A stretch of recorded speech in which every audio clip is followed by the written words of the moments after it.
नमस्कार विद्यार्थी मित्रांनो. इयत्ता 8वी शिष्यवृत्ती परीक्षा जवळ आलेली आहे. तर आपण अचूक वेध या प्रश्न संचामधील सराव संच क्रमांक 5 ही प्रश्नपत्रिका घेणार आहोत. तर मुलांनी अगोदर प्रश्नपत्रिका सोडवून बघावी आणि त्याच्यानंतर किती गुण पडतात ते तपासून पाहावे.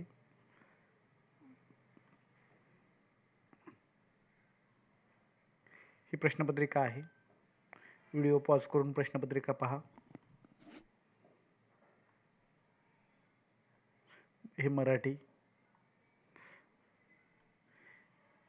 या प्रश्नपत्रिकेमधील मराठी व्याकरण खूप छान आहे. त्यामुळे मुलांनी ही प्रश्नपत्रिका सोडवण्याचा निश्चितपणे प्रयत्न करावा.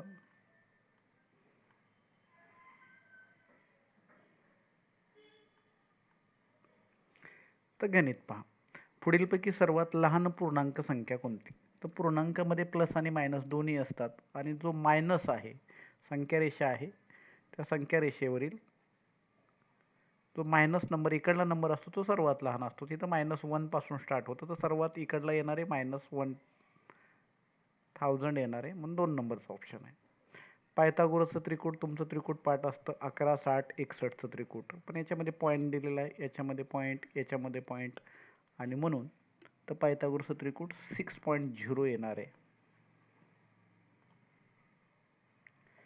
एका कोनाचे माप त्याच्या कोटिकोनाच्या मापाच्या दुपटीहून, आता कोन आणि कोटिकोन या दोघांचं रिलेशन असतं 90 डिग्रीचं, आणि कोटिकोनाच्या मापाच्या दुपटीहून 75 ने कमी आहे. कोटिकोन जर x असेल तर तो x कोटिकोनाच्या मापाच्या दुपटीवरून, कोटिकोनाच्या मापाच्या, तर 2x आणि हा x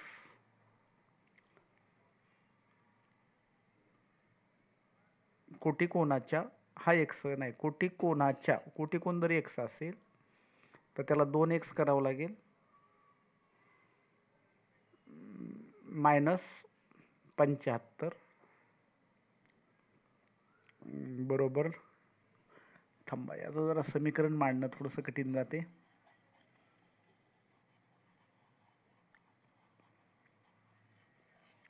एका कोनाचे माप त्याच्या कोटिकोनाच्या मापाच्या दुपटीहून 75 ने कमी आहे. एका कोनाचे माप त्याच्या कोटिकोनाच्या x आहे मापाच्या दुपटीहून, म्हणून आता जो कोन आहे तो किती असणार आहे? 2x - 75 असणार आहे. कोटिकोनाच्या दुपटीहून 75 असणार आहे. तर हे दोघे मिळून किती येणार आहे? 3x - 75 बरोबर 90 येणार आहे. 75 तिकडे गेलं तर 3x बरोबर 9 7 16 165 येणार आहे. 3 ने भागलं तर किती येणार आहे? 3 5 15, एक उरला 53 येणार आहे. 53 डिग्री जर आलं तर त्या कोनाचे माप किती? हा 53 आला, मग त्याची दुप्पट 106, त्याची दुप्पट 106 - 75 केला तर किती येणार तुमचा? हा 24 नाही, हा 25 आणि 6 31 येणार. 31 तर इथं माप नाहीये. ठीक आहे, आपण ऑप्शन 1 जाऊया.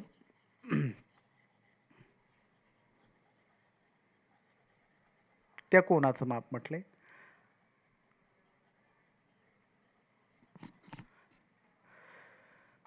आपली आकृती असते कोटिकोनाची. कोटिकोनाच्या मापाच्या दुपटीहून 75 ने कमी आहे. कोटिकोनाच्या मापाच्या दुपटीहून 75 ने कमी तर त्या कोनाचे माप किती? तर बघा, तो कोन जर 15 असेल तर कोटिकोन असणार आहे 75, त्याची दुप्पट होणार आहे 150, आणि 150 मधून जर 75 गेला तर 75 येणार. ही जोडी मॅच होती म्हणून हे उत्तर येईल. तर आपण दुसरं घेतलं, तो कोन जर 35 मांडला तर त्याचं म्हणजे एक 35 मांडला तर दुसरा किती असणार आहे? 35 दुनी 70, 70 मधनं 75 जातच नाहीयेत, 35, तर उरलेला कोन किती असणार आहे तुमचा? 35 म्हटल्यानंतर 55 दुनी 110, 110 वजा 75 केला तर किती येणार आहे? तर हे 25 आणि 10 35 येणार आहे. तर हे पण मॅच होत नाही आहे, तर हा मॅच होते.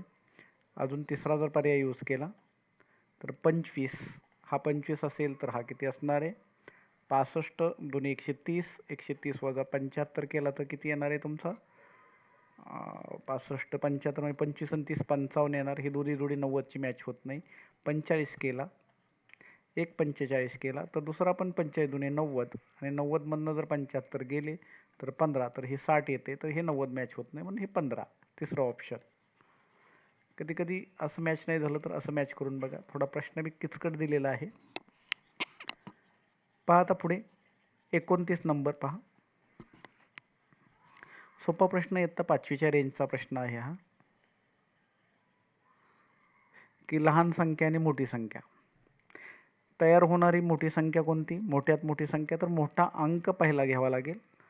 5 3 2 1 0. लहानात लहान संख्येच्या आता परत लहान संख्या तयार करावं लागेल.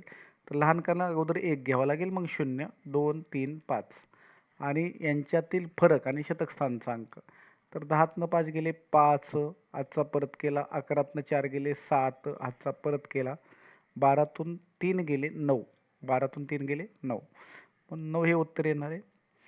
87 आणि परत 87 आणि मध्ये स्टार या संख्येस 11ने निश्चित भाग जात असेल तर स्टारच्या जागी कोणता अंक हवा? तर तुम्हाला माहिती आहे की एकाडेक संख्येच्या बेरजेतील फरक 0 किंवा 11च्या पटीतला असावा. एकाडेक संख्या बघा, मी एकाडेक घेतलेले आहेत. 8 आणि 8 16 आणि 7, 16 आणि 7 26. आता मला हे दोन अंक घ्यायचेत. हा फरक 0 किंवा 11च्या पटीत यायला पाहिजे, पण आता सध्या माझ्याकडे 7 नावाचा एकच अंक आहे, तर तो जो 7 घेतला म्हणजे मायनस केला तर किती येणार आहे माझ्याकडे? 19. आता 19 मधनं मी काय मायनस करू? थांबा. 8 आणि 8 16, 16 आणि 7 23, सॉरी 8 आणि 8 16, 16 आणि 7 23 मधनं जर 7 गेला तर 16च राहिलं आणि 16 मधून मी कोणता अंक मायनस करावा लागेल म्हणजे माझा फरक 11 येईल? तर 5च मायनस करावं लागेल. 5 मायनस करावं लागेल म्हणजे इथं 5 असेल, तो म्हणजे 7 आणि 5 12 होईल. 23 मधनं 12 गेले तर 11 होणार आहे. दोन समभुज त्रिकोण जोडल्यास त्यापासून कोणती आकृती तयार होईल? तर सोपं आहे की समांतर भुज समभुज जोडले तर काय होईल? समभुज चौकोन तयार होईल. सिंपल आहे. बघा, समजा अशी आकृती आहे आणि मी अशी जोडली, तर आता ही बाजू ही बाजू ही बाजू सारख्या झाल्या, 4 बाजू सारख्या आहेत म्हणजे कसला? समभुज चौकोन आहे. हा काटकोन असता तर आयत झाला असता, आपलं सॉरी चौरस झाला असता. एक्स या चलातील, तुम्हाला स्पेसिफिक एक्स विचारली, चलातील कोटी 3 असणाऱ्या बहुपदी खालीलपैकी कोणते आहेत? तर ही तर वाय आहे. एक्सचा हा चौथा घात आहे म्हणजे याची कोटी 4 आहे. राहिलेल्या 2च असणार आहेत. आहे तिथे एक्सचा 3 आणि एक्सचा 3 आहे म्हणून 2 आहेत ह्या कोटी. 2 पर्याय, तिसरा आणि चौथा पर्याय. कोमल जवळील रक्कम मिनल जवळच्या रकमेची निम्मी होते. बघा, ही निम्मी आहे. निम्मीचा अर्थ 1/2 म्हणजे मिनलची रक्कम 2 आहे आणि कोमलची 1 आहे. दोघे मिळून 3 आहेत, तर 3 ने भागायचं. 3 ने भागलं तर किती येणार आहे? 50 आहे. कोमल जवळील भाग 1 आहे तर कोमलची जवळ 50 आहे. ही राशी पूर्ण वर्ग राशी आहे, तर एम बरोबर किती? पूर्ण म्हटलंय म्हणजे स्क्वेअर आहेत, तर तुम्हाला काय करायचं असतं? हे दुप्पट असतं तुमचं. A square plus twice a b अधिक बी स्क्वेअर असतं. म्हणजे हे 2 आहे, 2 ए बी असतं. ए म्हणजे मूळ वर्गमूळ घ्यावं लागतं, याचं पण वर्गमूळ घ्यावं लागतं म्हणजे ए बी येतं. तर हा 2 केला तर हा 2 ने भागला तर 20xy येते. मग आता इथे वर्गमूळ काय येणार आहे? 4x. इथं वर्गमूळ तुम्हाला हे माहीत नाही काय, तर इथं y तर येतोच आहे. आता ते फक्त काढू आपण. y ला y गेलं, x ला गेलं, 4 पंचे 20, तर 5 यायला पाहिजे. 5 म्हणजे 25 यायला पाहिजे इथं. तर इथं 29 वजा 4 केलं तर 5चा वर्ग 25 येईल. 29 वजा 4, 5चा वर्ग 25. आता हे पण खूप सोपं आहे. 20% चे 20% बरोबर 20, तर ती संख्या कोणती? सोपा प्रश्न आहे, अतिशय सोडवायला आला पाहिजे आपणाला. सोपं आहे. एका संख्येचे चे म्हणजे गुणाकार, 20% चे 20% चे म्हणजे गुणाकार बरोबर 20. 20 ला 20 कॅन्सल झालं. 20 5 100, 100 5 500. हा 500 तिकडे जाणार आहे बरोबर चिन्हाच्या. ठीक आहे. पुढचा प्रश्न आहे. समभुज त्रिकोण मी तुम्हाला खूप वेळा व्यवस्थित शिकवलेला आहे. तर पहा, समभुज त्रिकोणाची बाजू किती आहे? समभुज त्रिकोण म्हटलं की ही आकृती तुम्ही काढताच, नेहमीच काढता किंवा मी तुम्हाला तसं शिकवलेलंच आहे. 8√3 मग 4√3 आणि या उंचीला फक्त √3 ॲड होतो, 4√3 तर हा 3√3 चा गुणाकार काय होणार आहे? फक्त 3 होणार आहे. 4 त्रिक 12, 4 त्रिक 12, कुठे गेलं 12? 12. समभुज त्रिकोण याच पद्धतीने सोडवायचा. ही समसंख्या आहे, त्या पुढील क्रमाने येणारे सम आणि सम असेल तर डबल करायची. तुम्हाला 5 दुनी 10 ॲड करावं लागेल, अधिक 10, पण 10 का छेद समान पाहिजे ना, म्हणून मी 10च्या ऐवजी काय करतोय 70/7. असं का केलं? हे 10च आहे बघा, 70/7 म्हणजे 10, पण मला छेद समान असल्याशिवाय करता येणार नाही. आत्ता काय झालं, छेद समान आहे म्हणजे माझा एकच छेद येणार 7 आणि 70 मधनं 2 गेले 68, प्लसवाले 68. का तर 70 मोठा आहे आणि त्याच्यामुळे ते येणार आहे. अशी आकृती असेल तर तुमचं प्रश्न पहिलं लक्ष प्रश्नाकडे गेलं पाहिजे. एओशी विचारला, एओशी म्हणजे हा विचारलाय, म्हणजे तुम्हाला हा माहीत असेल तर तुम्हाला हा सांगता येईल. विशाल वर्तुळकंश एबीसीचं, एबीसी म्हणजे हाच बाहेरचं किंवा हे मात केंद्रीय कोन आणि कंस सारखा असतो. 255 आहे हा. मग राहिलेला उर्वरित किती असणार आहे? तर 360 असतो. अख्खं वर्तुळ 360 असतं. 360 वजा 255 केला तर 105 येईल. 105. बी वर्ग भागिले वजा 12 बी वर्ग या बहुपदीला बी वर्ग अधिक 1ने भागल्यास येणारे बाकी किती? बघा आता याचा सरळ सरळ भागाकार करायचा. याची मला शॉर्टकट मेथड कुठल्याही प्रकारे माहीत नाही आहे. तर बी वर्ग वजा 12 बी वर्ग याला मला बी वर्ग प्लस 1ने भागायचं आहे. हा चौथा आहे, सॉरी चौथा. तर आता माझ्याकडे दुसरा आहे, म्हणजे अजून मला 2 पाहिजेत, बी वर्ग पाहिजे. बी वर्ग मग काय होणार तुमचं? बीचा चौथा, हा अधिक चिन्ह आहे, अधिक बी वर्ग होणार आहे. चिन्ह चेंज करायची. चिन्ह चेंज केल्यानंतर हे तर कॅन्सल करण्यासाठीच असतं, तर 13 बी वर्ग आहे. आता माझ्याकडे बी वर्ग प्लसवाला आहे, मला -13 पाहिजेत. -13 बी वर्ग. आता हा काय होणार आहे? -13. तर चिन्ह चेंज होणार, तर हा कट झाला, तर माझं उत्तर काय येणार आहे? बाकी राहिलेली तुमची 13 येणार आहे.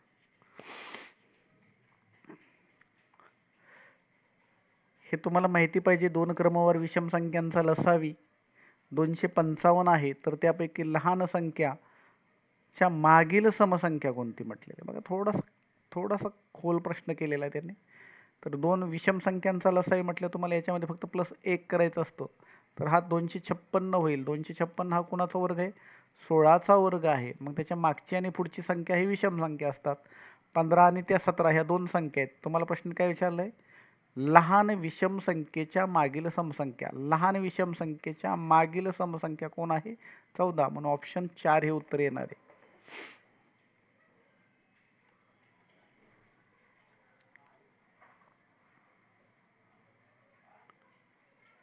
पुढे पहा, हे √9 आहे. हे आतून सोडवायचं नेहमी.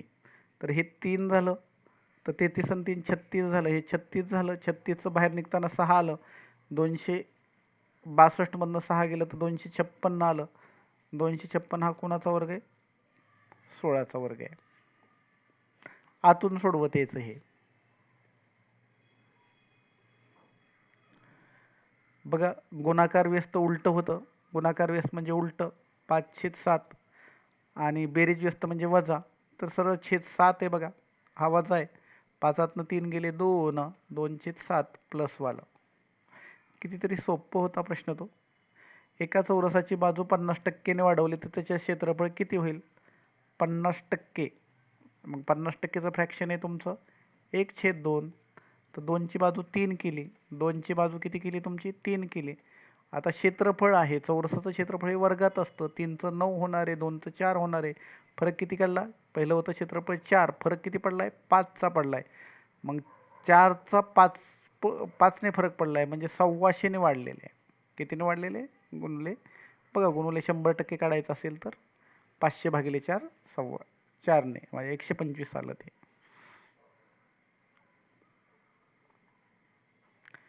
8वीच्या वर्गातील 30 विद्यार्थ्यांचं सरासरी वय 14 आहे. त्यात वर्ग शिक्षकाची वेळ मिळेल तर 15 होते. तर वर्ग शिक्षकाचं वय किती आहे? तर बघा काही मुलं अशी काढतात 14 त्रिक 42. आता एक माणूस ॲड झाला म्हणजे 31 झाले. 31 गुणिले 15 केलं तर 465 येणार आहे. 31 गुणिले 15 केलं तर 31 गुणिले 30 आपलं 30 गुणिले 15 केलं तर 450 आणि 31चा परत 15 मग 465. हा फरक काढला तर 45 येणार आहे. दुसरी पद्धत एक आहे अशी, ही एक पद्धत लक्षात ठेवा, ही महत्त्वाची पद्धत आहे आता सांगतोय ती. 30 विद्यार्थ्यांचं वय 14 आहे. आता शिक्षक आले 31 विद्यार्थ्यांचं वय 31 माणसांचं वय 15 आहे. या दोघातला डिफरन्स काढायचा, या दोघातला डिफरन्स काढायचा. याने याला गुणायचं, इथं मांडायचं. याने याला गुणायचं, इथं मांडायचं. बरोबर 45. तेच उत्तर असते. दोन्ही पद्धती लक्षात घ्या, सोपं आहे. तुम्हाला 24 आलं पाहिजे, वायची किंमत 24. इथे तुम्हाला एक फॉर्म्युला आठवला पाहिजे, x वजा 1 x अधिक 1 म्हणजे a वर्ग वजा b वर्ग. a वर्ग वजा b वर्ग म्हणजे आता तुमचं काय होणार आहे, x वर्ग वजा 1 बरोबर 24 आलं पाहिजे. मग आता मी x ची किंमत किती टाकू, 5 टाकतो. 5चा वर्ग 25 वजा 1 24, काम होतंय माझं. आणि वजा 5 बी टाकलं तरी वर्ग मात्र 25च येतो. वजा 5चा वर्ग सुद्धा प्लस मायनसचा वर्ग हा नेहमी पॉझिटिव्ह आणि सेम येत असतो. म्हणून प्लस आणि मायनस हे दोन्ही जे आहेत ते पर्याय आहेत. सॉरी, हे प्लस ते मायनस.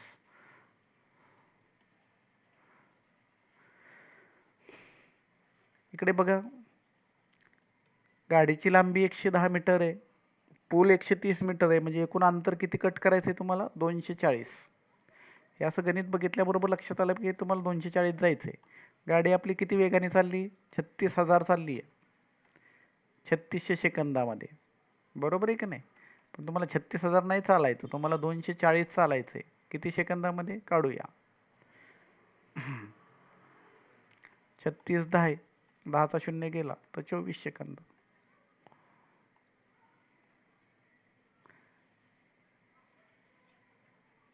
पुढचं गणित पहा.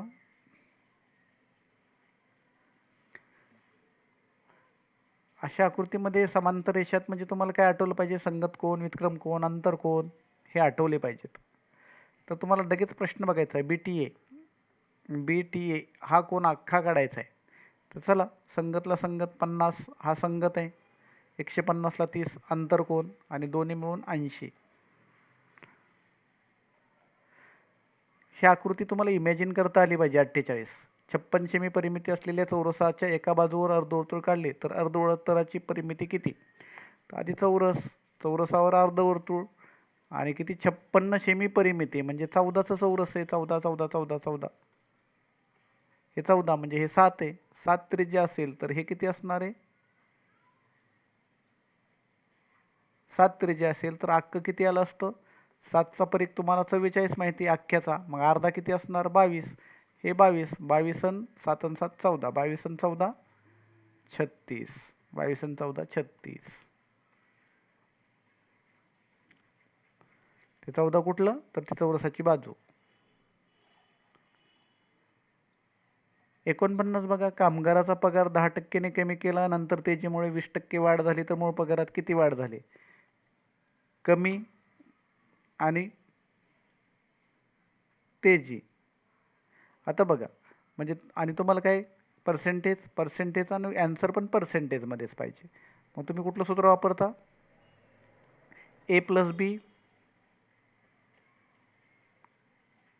+ AB / 100. पहा, हे मायनस आहे, हे प्लस आहे, मग 20मधनं 10 गेले 10 राहिलं.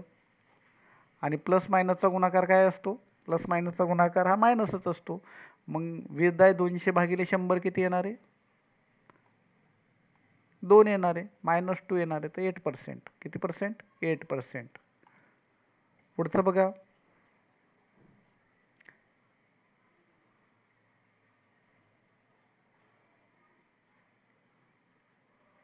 50 नंबरचा प्रश्न. एका घनाचे घनफळ म्हटलं की तुम्हाला बाजू आठवली पाहिजे. किती बाजू असणार आहे, ही कोणाचा घन आहे, 9चा घन आहे. तर एकूण पृष्ठबळ किती म्हटलेले आहे? 6 पृष्ठे असतात. 9चा वर्ग 81 गुणिले 6. 6 एके 6 साइन 8 साइन 8 48. 14 शेमी. शेमी काय आहे? सेमी. मीटर नाही येणार. 2 नंबरचं. बाकीचं तर आपण नंतर पाहू. 25 प्रश्न. आजच्या पुरते एवढे बाद झाले. उद्या नंतरचं पाहूया.